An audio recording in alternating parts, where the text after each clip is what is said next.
وبسم الله كده هنبتدي. اول حاجه هتعملها، هتيجي هنا تدريب، اهم حاجه عشان تعرف تظبط الاعدادات بتاعتك تكون احسن حاجه بالنسبه لتعودك عليها وكده، واديك طريقه ازاي تتعود عليها. تمام. تمام. يلا نخش نعمل اعدادات. بسم الله. طيب. طيب ده انا بلعب بيها، فانا مش هخربها بقى بصراحه. صراحه واحد نيجي على الاولى دي عادي مش فارق معايا. كده كده اصلا متلخبطه، فيها شويه لخبطه. الخ الخ. تمام. تمام. فهنيجي هنا، مؤاخذة هنا، نعمل ريست. طيب عملنا ريست. اول حاجه هتبتدي بيها هي اللي هي الحاجات ايه الخفيفه والكلام ده كله. طيب زي مثلا زرار الضرب، تجيبه تعمله على الاخر طبعا. حطه هنا، حطه هنا. جبت له ايه بقى مش ناقص. بجيبه يمين شويه حسب صوابعك. انت لو صوابعك صغيره حاول تعمله كده باقصى حد. لو صوابعك طويله شويه زي صوابعي كده، مثلا تجيبه هنا. حاول تدخله كمان شويه صوابعك اطول. ممكن هنا. بس أنا عن نفسي اللي يناسبني هو هنا. كده تمام. طيب بتاعت دي. طيب هنا حاجات مش اساسيه، كده كده اصلا مش فارقه. على حسب انا بحب اخفيها، مش فارق معايا اسمها صحابي ولا مش صحابي. ما علينا. تمام. فحاجات اللي غير اساسيه بنجيبها على جنب، زي مثلا الدرايفنج دي انا اصلا مش بحتاجها، فانا هصغرها كده واحطها عند الخريطه لان انا مش بستعمل الخريطه. طيب حاجه مثلا زي دي برضك فيها على الاخر، تروح جايبها هنا. دي مش بستعملها. فاهمين انت انا قصدي ايه؟ كده بقى حاجات انت مش بتستعملها، بس حاجه زي دي إيه، عشان اقول عاصم. لا مش عايز. دي عشان اللي هو حان الوقت اللي يرى لجميع قواتي وشغل العبط ده، او دي بتاعت عاصم. مش عايز اقول عاصم. عاصم. مم. ما علينا يا جماعه. الفرازات دي. طيب. طيب هنبتدي. انا عن نفسي بحب اجيب فتح الباب هنا، احط دي تحتيها بتاعت العربيه. تمام. تمام. دي انا بحب اجيبها هنا، بتاعت الكوب 6 والتلاتة والكلام ده كله، بحب اصغرها على الاخر واحطها في مكان ان انت بحيث ان انت صباعك ما يجيش فيه. مثلا ممكن هنا، يعني مثلا اول ما تفتح على طول السكوب تروح عامل كده على طول. ان انا قصدي ايه. فتعالى هنا مثلا ريلود، مكبرهاش قوي حسب صباعك، ولكن انا عن نفسي كده كفايه قوي عليا. بس كفايه كده قوي عليا.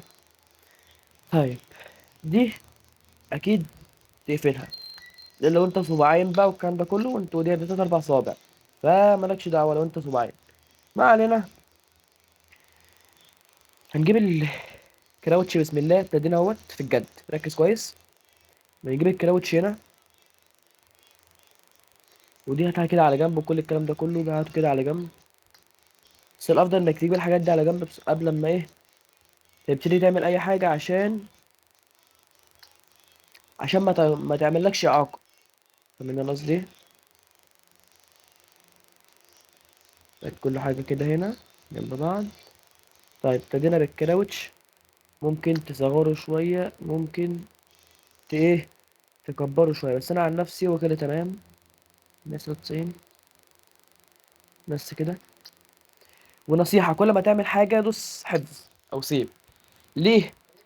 عشان لو مثلا عملت حاجه غلط وكده، تكون الحركة اللي قبلها محفوظة فتقدر تخرج، فبحيث ان الحركة غلط تتلغي، الحركة الصح تكون هي ايه اللي محفوظة وكده.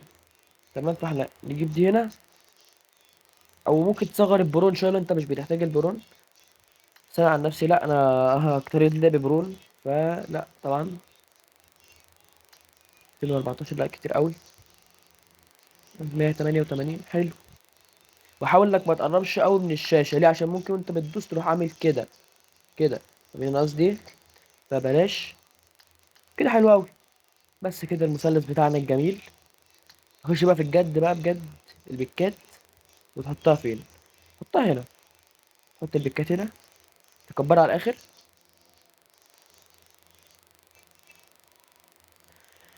وتلزقهم جنب بعض. ليه؟ عشان لما مثلا اللي هو تحاول تعمل بيكات وكده، مش لسه تروح يمين وتروح شمال، لا، دب دب على طول يمين شمال. فاهمين انا قصدي ايه؟ نعمل سيف. طيب العين انا عن نفسي بحب احطها هنا فوق البيكات، عشان لما اجي اعملها، لما اجي مثلا اللي هو ايه اعمل بيج بالنيد، اقدر استخدم العين في نفس الوقت بصباعي التاني اللي هو اسمه ايه ده، صباع الصلاه، سبابه الصلاه. تمام. وهنا بحط اسمه ايه ده، بتاعت المارك. والسكوبات حطها في اي مكان عادي براحتك، بس حاول ان هي ايه ما تكونش عامله لك اعاقه على الكنترول بتاعك. دي بقى يا معلم، دي نحطها فين؟ دي انا عن نفسي بحطها هنا. ممكن تقربها شويه، ممكن تبعدها شويه حسب صباعك طويل او قصير. تمام. ونجيب دي هنا كده شويه، ودي هنا كده شويه، عشان ايه؟ نفتح مساحه. تمام تمام. هدي كده هنا. اقول لك على تركات مهمه بقى عشان تعرف تظبط الاعدادات، وما يكونش ايه المكان قصير معاك. تمام تمام. حاول ما تقربهمش من بعض قوي، ما تبعدهمش من بعض قوي. فهتعمل ايه؟ هتجيب دي وهتحطها كده. تجيب دي كده لا مؤاخذه، ده هنا. دي كده تحطها هنا، اللي هي بتاعت بسم الله الرحمن الرحيم، اللي هي بتاعت ناحيه التسلق والخروج من العربيه، انك اكيد مش هتبقى راكب العربيه وهتدوس تسلق، فهتختفي بتاعت التسلق. وهتجيب بتاعت كنسل النيد هنا في السكوب. ليه بقى في السكوب؟ عشان انت اكيد مش تبقى فاتح سكوب بالنيد، فهيتلغي زرار السكوب، فيبقى عندك تلقائي زرار في كنسلة النت. تمام تمام.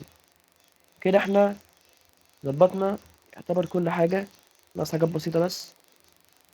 الحاجات دي فرعية جدا، مش ضروري، مش هتهمك قوي. طيب طيب.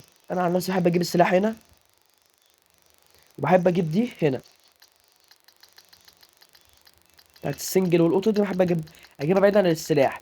اللي بعيد عن السلاح عشان ممكن في اي وقت وانت بتدوس على السلاح او تمسك السلاح او تشيل السلاح، السلاح يتعمل سنجل، تخش فايت تخسر.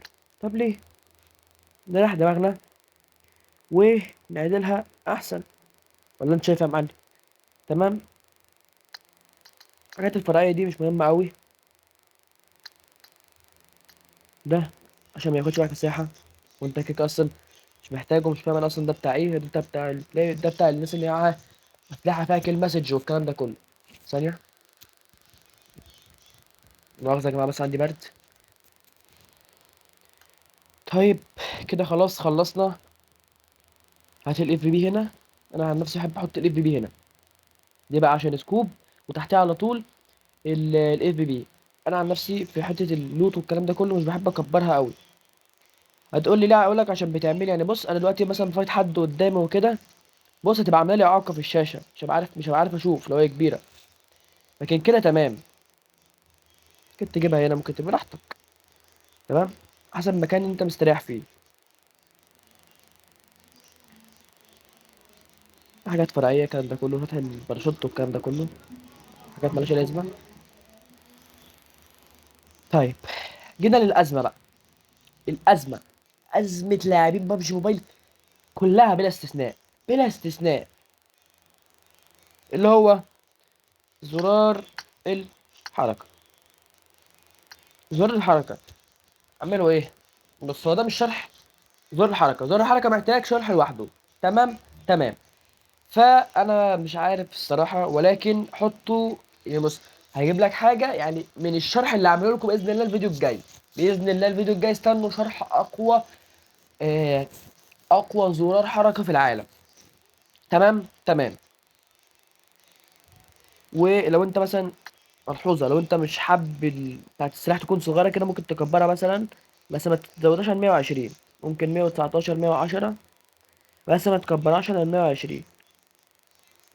انا عن نفسي بحبها كده. كده لا هي صغيره قوي بحيث انها تعمل لي اعاقه، ولا هي كبيره قوي. طيب يلا بقى نظبط زر الحركه زي ما قلت لكم بالتفصيل اللي قلت لكم عليه. طيب انا هنا انا حابب، يا رب على النت، استغفر الله العظيم، أنا اسف يا جماعه النت يعني، استغفر الله العظيم،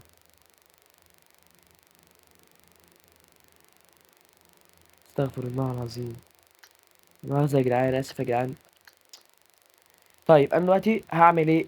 عادي ما تخافش، ايه ده كده، ما تخافش ان الزرار يبوظ معاك ولا اي حاجه وتقول زرار اللعبه احسن حاجه، لا مفيش الكلام ده، اللعبه مش بتفرض عليك انك تحط الزرار، بسم الله الرحمن الرحيم، انك تحط الزرار بعد الريست، اللي هو تسيبه كده زي ما هو، لا بص، بسم الله الرحمن الرحيم، هنمسك ده كده وهنشوف صباعنا جاي فين، انا هنا جبته هنا، طيب جبته هنا بس هو محتاج يترفع سنه، هروح اعمل ايه؟ فين؟ استغفر الله العظيم، استغفر الله العظيم، لا اله الا الله، لا اله الا الله، لا اله الا الله. اسف يا جماعه بجد والله النت يعني خرب بجد.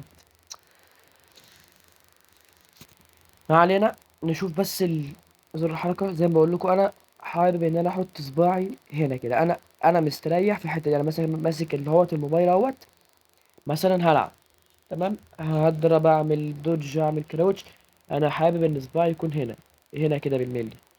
طيب بالملي بقى كده الحاجات دي نظبطها، طيب طيب، ما علينا.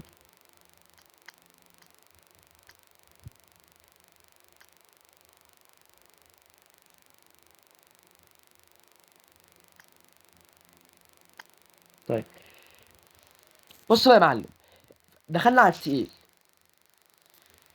لو انت لاعب كلاسيك ما تعملهاش ازيد من 90 او من 100 بالكتير قوي، يعني بالكتير قوي 95 100 بالكتير قوي. لو انت لاعب مستودع اتفضل اعملها فوق ال 100 على طول، 100 110 105 115 لحد 100 لحد 140 كده، اقصاك 140. وفي ناس على فكره بتلعب اكتر من 140، انا مش عارف ازاي بيلعبوا كده بجد والله، بس ما علينا. طيب انا عن نفسي لاعب كلاسيك والحجم بتاعي معروف هو 80، فاعملها 80 وابتدي احط صباعي اشوف. طيب عايزين نجيب سنه يمين لان صباعي جاي سنه يمين، فنجيب سنتين كده ونقيس بقى، تقيس بعينك، تقيس بعينك. طيب ما ننزلش سنه، لازم تكون مظبوطه بالملي يا جماعه، عشان عارفين الملي مع زر الحركه بيفرق، بيفرق جدا، وده اهم حاجه في حركتك على فكره في اللاعب، فمن غيره لا هتعرف تعمل دوج ولا بيك ولا اي حاجه، هتضيع. تمام، تمام.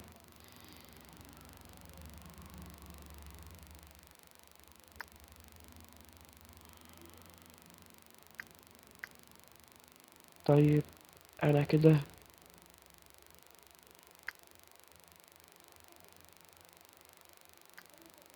كده تمام، انا عن نفسي كده تمام، ظبطت المكان بتاعه والحجم. انا حجم عندي 80، ممكن ترفعها عادي براحتك، دي حاجه تخصك، كله بتاعك انت، انا ماليش دعوه. وزي ما بقول لكم حوار مثلا حاجات زي كده مثلا بتاع كده، زرار تيجي يا عم انت كمان بقى، لا اله الا الله، ممكن تدخله شويه، ممكن تنزله شويه، تخرجه شويه من صبعك قصيره، تدخله شويه لو انت صوابعك طويله، الخ الخ. تمام، فانا عن نفسي صباعي بينزل على زرار الضرب بالظبط هنا، فانا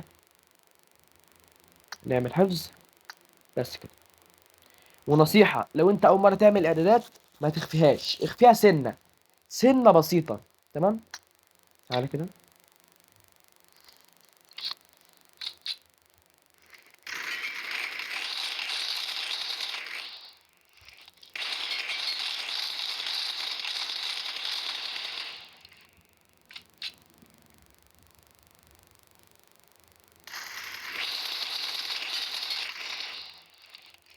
تمام. طيب اتعود عليها ازاي يا عم محمد على السريع، من غير ما يحصل لي اي حاجه، ومن غير ما اللي هو ايه اقعد فتره طويله فيها والكلام ده كله. طيب هقول لك يا عم ازاي تتعود عليها في اسرع وقت، في بالكتير قوي يعني ممكن يومين، ممكن يومين ثلاثه، انا مش هقول لك ان عايز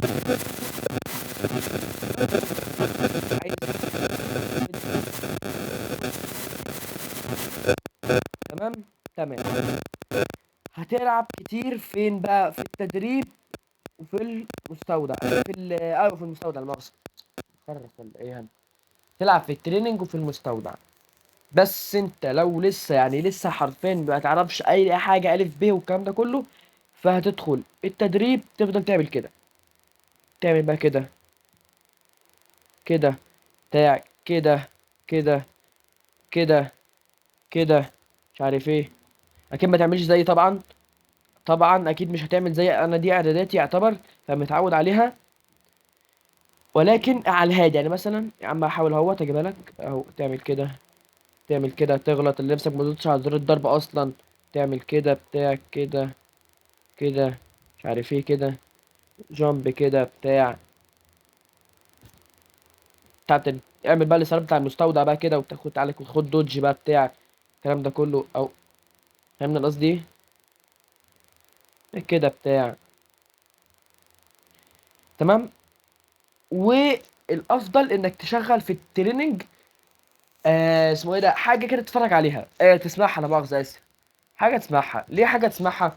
عشان تتسلى، لانك طبعا هتزهق، انت مش داخل ضد خصوم الا لو انت بقى لا مؤاخذه من اخواتنا الكنابير العسل الجمال اللزاز، اللي هم بتلاقيهم بيخشوا يناموا كده، يفضل كده كده يسكت كده، اول لما حد يجي كل فري، يلا السلام عليكم، هات الكل. تمام. فهتشغل اي حاجه وتفضل تعمل اي حاجه حرفيا هب يعني، بص اعمل كده، اعمل كده، اعمل كده، اعمل كده، والله ما بهزر، اعمل كده، والله ما بهزر، اعمل كده والله. اهو. ثواني كده نجرب تاني. ريلود بس السلاحين عشان بحب السلاحين يكونوا ريلود.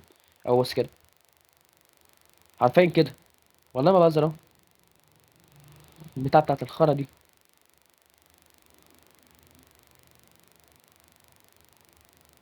كده كده كده، قوم اعمل جامب، قوم تعالى كده، قوم اعمل كده، اعمل كده، كراوتش بتاع مش عارف ايه، شيل دي واضرب بوكس في الاول بتاع مش عارف ايه الكلام ده كله.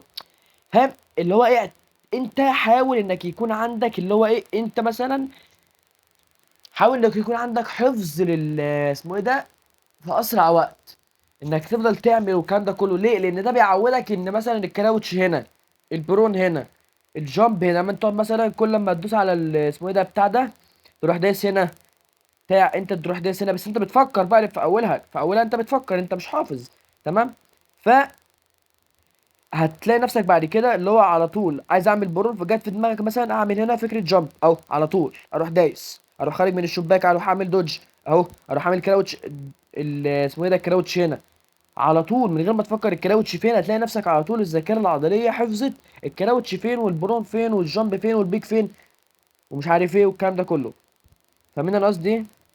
فبس كده يا اخواتي، كده الفيديو بتاعنا يكون خلص. لحد هنا متنساش لايك شير سبسكرايب على الجرس عشان توصلكوا كل جديد، واشوفكم الفيديو الجاي باذن الله. السلام عليكم.